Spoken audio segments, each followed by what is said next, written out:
We're doing Better Business here on KPXJ every Thursday with help from our friends with the Better Business Bureau. Let's bring in Joanne Deal from the BBB, serving Northeast and Central Louisiana and the Arklatex. As always, joining us from Monroe this afternoon. Joanne, new commercial or residential construction or home improvement repairs are big investments. A lot of us know that.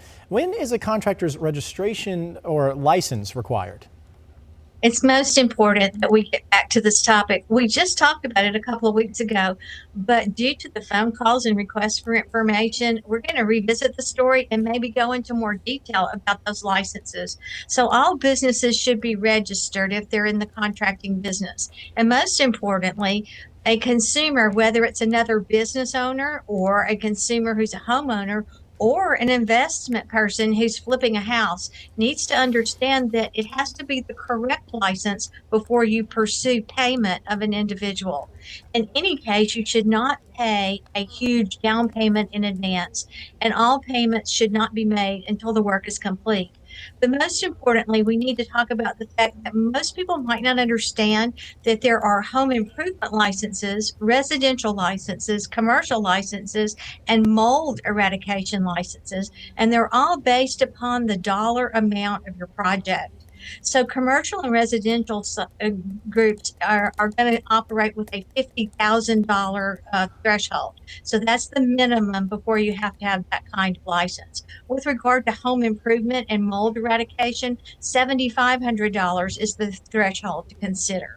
But with commercial licenses, again, and this becomes tricky because if you're flipping a house, you need to know whether your permit is registered residential or commercial.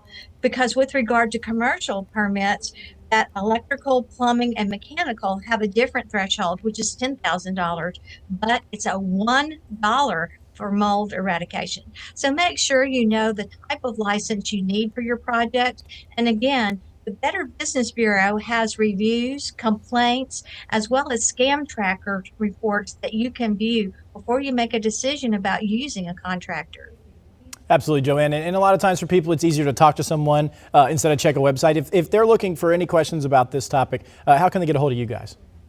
We're available at 797-1330 in Shreveport. And of course, the Licensing Board contractors, the Board of Licensed Contractors has a text to verify that you can find on their website. And so that's very helpful. So we hope you'll use these tips and you'll do business better and you'll stay safe tonight with the storm coming. Because remember, the Contractors Board has a special section about weathering the storm if you have damages. So this is how to do business better, and I'll talk to you again in September.